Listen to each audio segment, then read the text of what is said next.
Hello, dear friends. What a blessing to be with you today. Here we are for another study of one of the articles of the Spiritist magazine. What a blessing to be here with you today with a new issue of the magazine, new article, many ways for you and I to consume the teachings of superior spirits as well as reflect on them and find ways to together apply those teachings to our daily lives. As I come to you at the end of 2022, when this is going to first air, but welcome either live or on demand in the future. Welcome. It's always an honor to be here. Today's article will be from issue 60, titled Excuses by the Spirit, Emmanuel. So let's give a little bit more detail to the viewers by adding information here. But before we go to the article, because it is a new issue, every quarter we have a new release. This release came a few days before January 1st to allow us to talk about the plans for the future, the ability we have of planning and meditating upon the content as well. So the first thing I'm going to share with you is the website of the Spiritist magazine, spiritistmagazine.org. Everything you need, from a link to download the PDF file, which I'm going to show you in a little bit, to a contact form, the link to the app stores, a donate button, the Facebook page, and everything. So this is the home page of the Spiritist magazine. Here you have access to all of the issues for download on your computer. Or if you get the app, every time there is a new issue, the app gets updated. So it's almost automatic. Here they have links to the different PDFs of all of the issues, 60 precious issues of the magazine. Here, for example, there's in each issue we have an ability to purchase. Here's the direct link to the newest release, which is issue 60. Talks about, amongst other things, the identity of the spirit under Eloise and some other beautiful ways. You also can, all the way.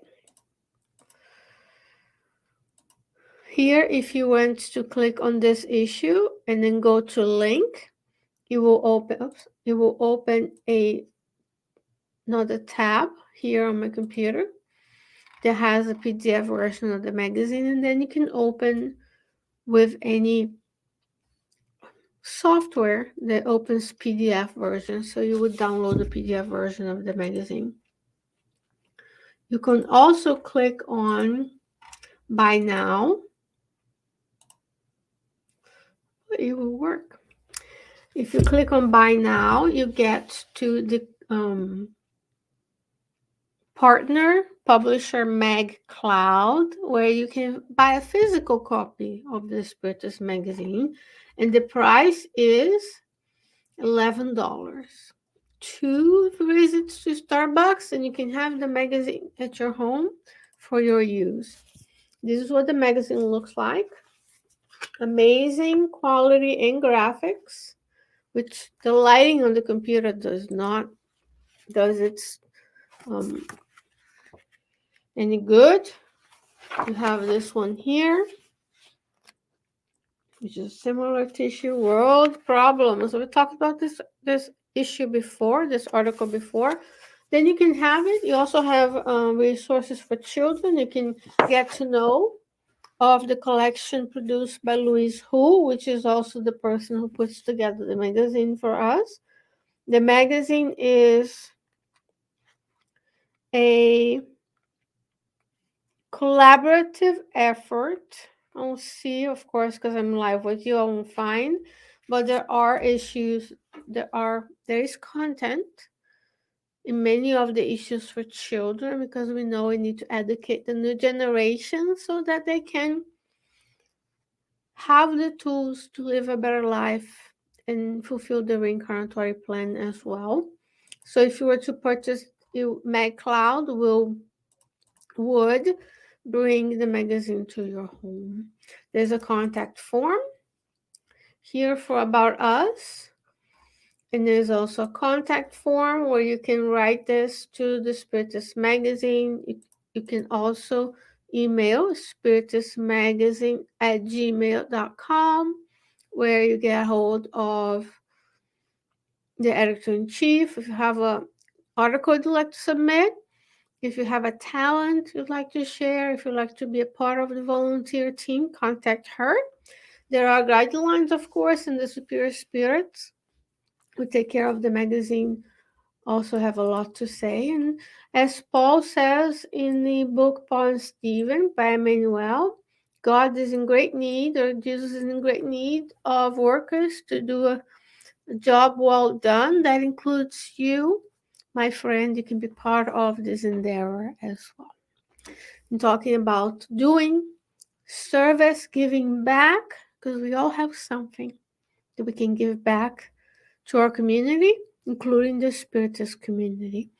Today's article is from, um, of course, issue 60 of the magazine. It's titled Excuses by the Spirit Emmanuel through the mediumship of Francisco Cândido Xavier.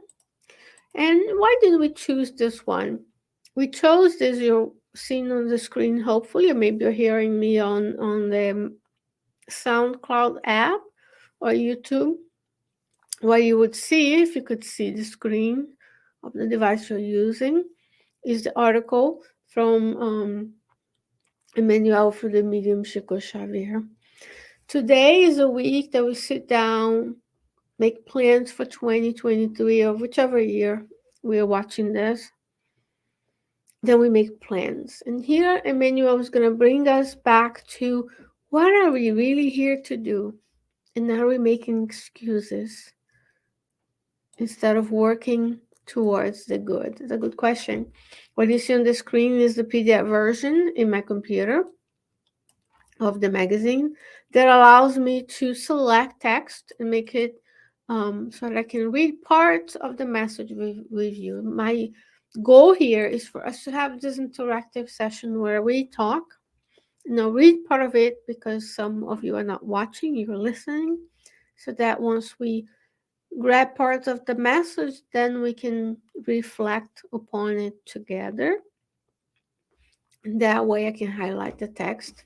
But there's always an article from the book Spiritist Conduct by Andrea Luiz. There's a letter for the editor-in-chief.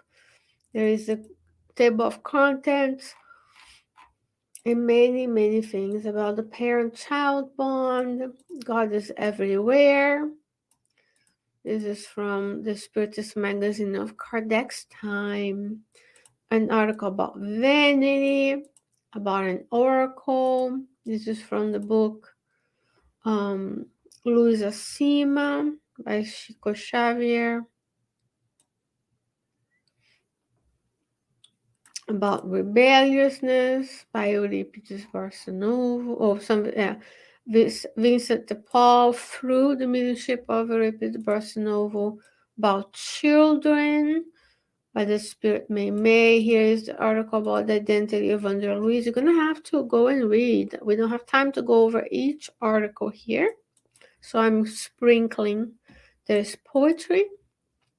So it's two pieces of poetry here, and then the article we will be talking about.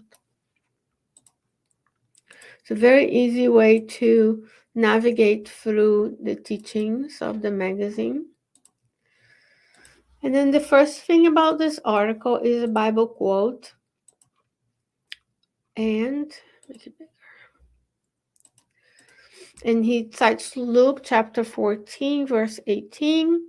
But they all alike began to make excuses. The first said, I have just bought a field and I must go and see it.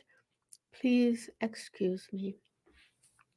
Sometimes we do that. Jesus calls us to the work and then we run from the work. Okay. So here we have. Emmanuel says, excuses have always been the escape door for those who abandon their own obligations. Our brothers and sisters who have had the misfortune of slipping into, second friends, let me make it a little easier on the eyes, who have had the misfortune of slipping into delinquency usually justify themselves with vigorous power of persuasion. But this does not exonerate their conscience from the needed rescue. This is us, dear friends. Sometimes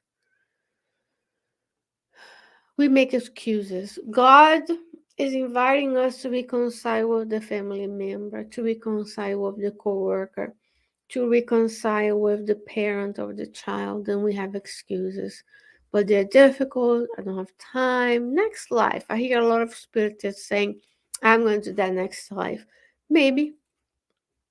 Maybe we'll be allowed. Maybe we'll be in a different planet altogether, in a different part of the world altogether, and without the teachings of Spiritism. So Jesus is saying, forgive your enemies right now, but let's focus on excuses. What are the things that we came here to do that are presenting in our lives, in your life, that we are making excuses and not dealing with? Especially in a world that is so addicted to busyness, we're just doing, doing, doing. One more thing, one more list, one more Instagram post, one more trip. We're never able to stop and really admire and appreciate what we have for what it is and be content with less. Be content with less so that we can have more time to focus on what matter. Martha and Mary's story, right? In the Bible. Because sometimes we're so used to escaping, to excuses, that we prevent ourselves, we stop ourselves from truly feeling, for truly being, truly addressing the issues we came here to do.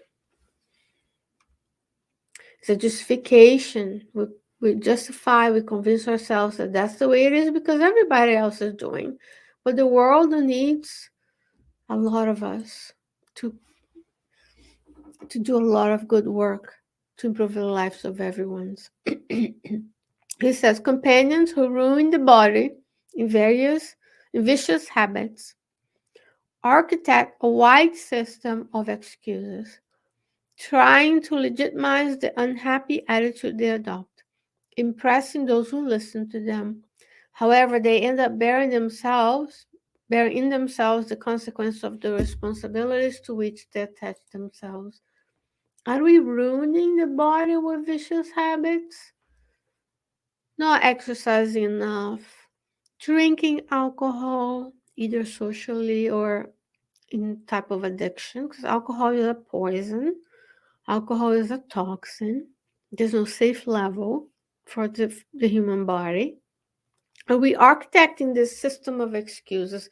I won't serve today the homeless, the children at the Spiritist Center because I need to take myself and my kids to the playground one more time, or because I need to shop, because I need to. That are we architect? We plan our lives around the systems of excuses that is rewarded because everybody else is doing the same, and we don't want to be the different ones, and that's the hard part. The apostles of Jesus' time had this too, where they chose to follow him. Paul, the apostle, lost everything, but he chose the right path, which is the path through service once he was called by Christ on the road to Damascus. Are we doing this? Are we trying to legitimize the unhappy attitude? We don't exercise enough, we don't move enough, we don't serve enough, we eat too much. Those are vicious habits that ruin the physical body. As spiritists, we know we have the physical body, the paraspiritual body, and the spirit. We're multidimensional beings. We have a mind that controls the spirit's mind, that controls the paraspirit, that controls the physical body.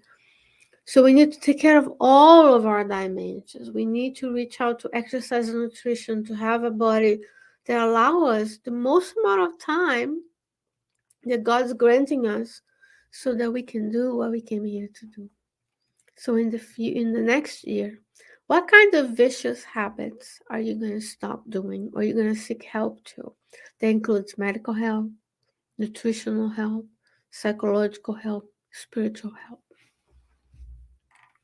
But if we decide to go through the vicious habits, we will bear the consequences, all the responsibilities. And we have inbuilt systems to tell us we exaggerate in certain aspects as well. He says, Emmanuel says, even now, when the Spiritist doctrine revives the gospel, encouraging humanity to build good on earth, excuses appear in droves driving desertions. Those are the things that you and I hear or have said one day about the works in Spiritism specifically.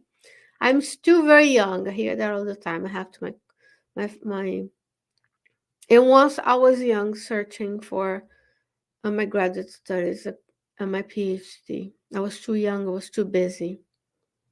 I still have to do X, Y, and Z. Then I'll serve. Then I'll go to the center. And then it may be too late. And then you come with a baggage like Santa Claus, a baggage of remorse and guilt for the things that could have done better. Have we known and have we dedicated our lives to others? I'm too old. People tell that too. I'm too old to do that. What else are we going to do, friends? Are we going to be at home, sitting around?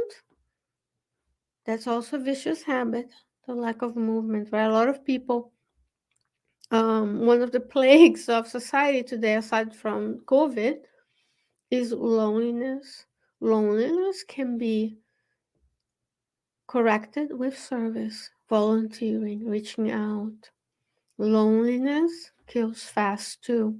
A lot of people retire and they say, when I retire, I will come to the center. I'll go volunteer. I'll donate all my money. Then they retire and they get diagnosed of terminal illness and they discarnate. And they had all the time they could be serving.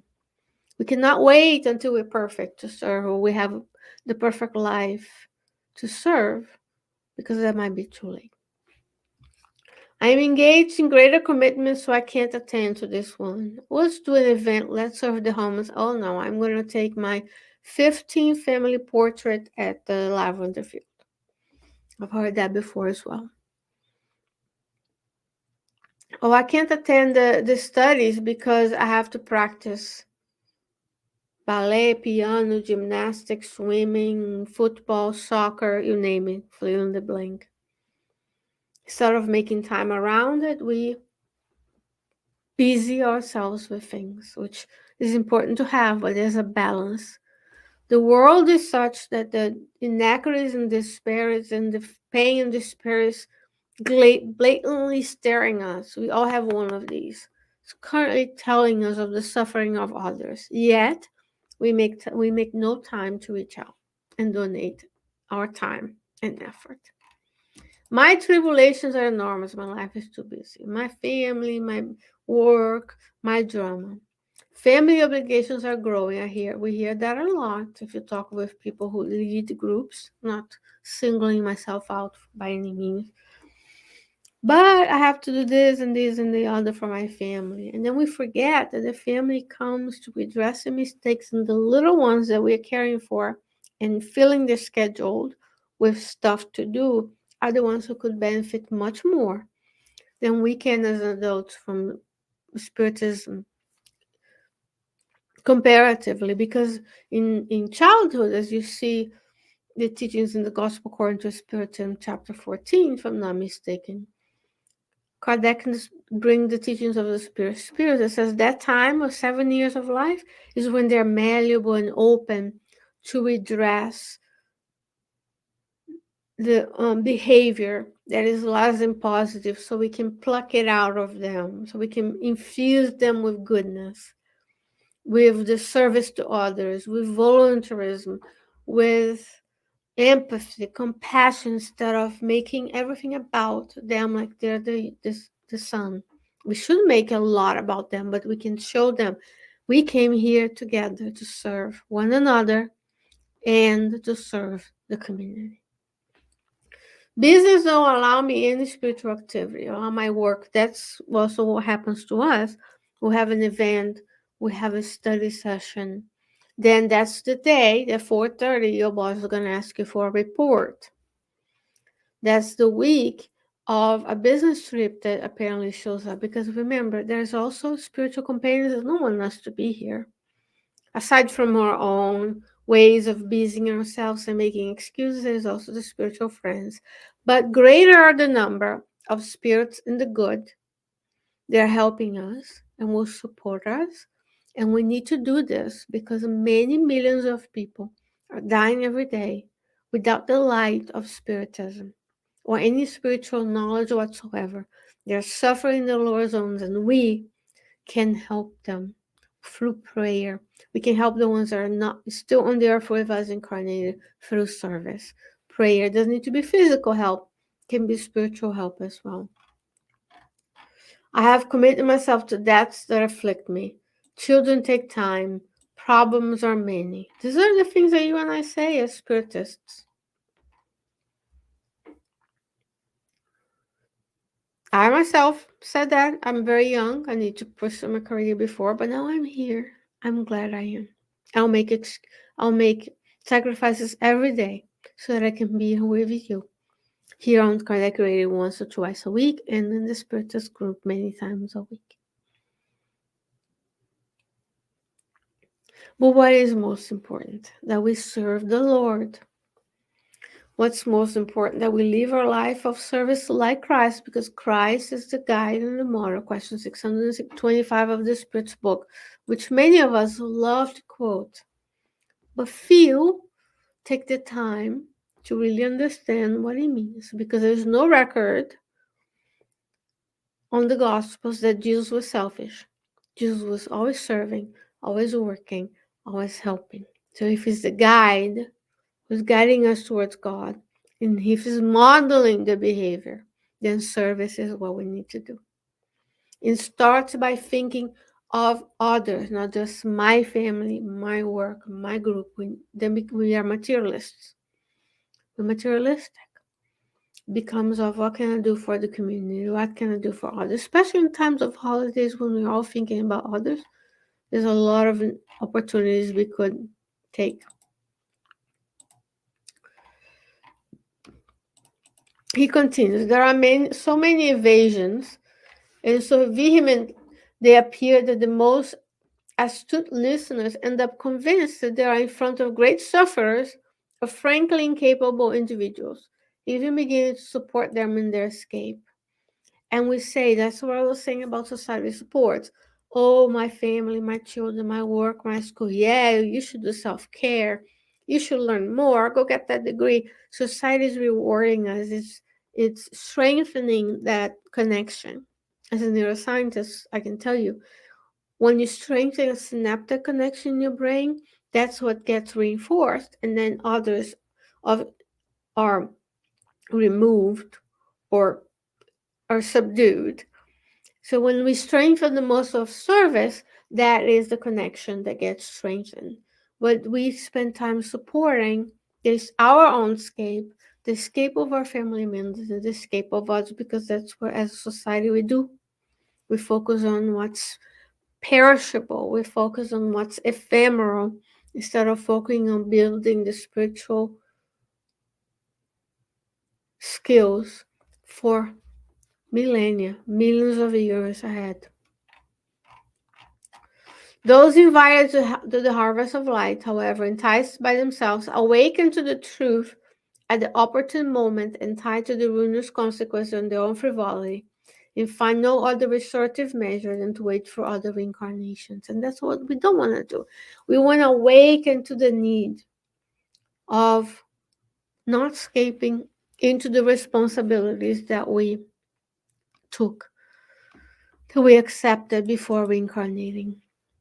And that's why I always say it's an honor and a pleasure to be here with you. Not only am I learning so much from the superior spirits, but also from one another. When I see your comments, when I see that you like, when we are able to be together, because this is a collaborative endeavor. The Law Society dictates that we use our gifts to help one another, right? What I do and I know what you do and you know are different, we complement each other. So the same way I always say, I didn't make the microphone, I didn't make the camera, the light, or the computer, but I thank those who have the skills, who harvest the materials, who design it, who put it together, so I can be here with you every Tuesday night at 8 p.m. Eastern Standard Time. And starting the new year, I will put no more excuses at the top of the page of things I would like to accomplish. 23 things in 2023, huh? Hard things in 2023. No more excuses. Not for me, hopefully not for you. Of course, I always try to bring it to our daily lives. Make an effort not to make it about me, because it's not a session about me. But I will say to you, this is an eye opener for all of us. Whoever you see talk about this stuff, even after decades of Spiritist practice, we are all here teaching you. And sometimes we're just loudspeakers. We read, we meditate, I have notes, the spirits inspire us, we say things, but remember, we are learning. We're learning together. The first person who hears what a speaker has to say is the speaker themselves, because my ear is closer to my mouth and my voice than you. So let's work on removing the excuses so that we can serve together in the good. As always, go to the website spiritistmagazine.org, download the app, download the new issue, write to us at spiritistmagazine@gmail.com. Make sure you like, subscribe, and share so that the platforms know what to do with this content. That many people are suffering all over the world, not only COVID, other diseases, family situations. We have a war going on the world. We have poverty. We have so much. These teachings can help someone, and the power of the social media platforms allow these teachings to go. I hope that I can see you, God willing, of course, all about God's will, next year, a new year, new us. Until then, stick around, because our dear friend Carol Correa will be with you at 9 p.m. studying the divine laws. Here is a goal for 2023 is to watch Carol every week so that you can learn what the divine laws are, so that we can learn, and then we can remember them, because they are in our conscious, and then we make plans to apply the teachings to our daily lives. I hope you stay well. I hope you stay safe. Take care of someone else and yourselves, and I'll see you next time. Bye bye, friends.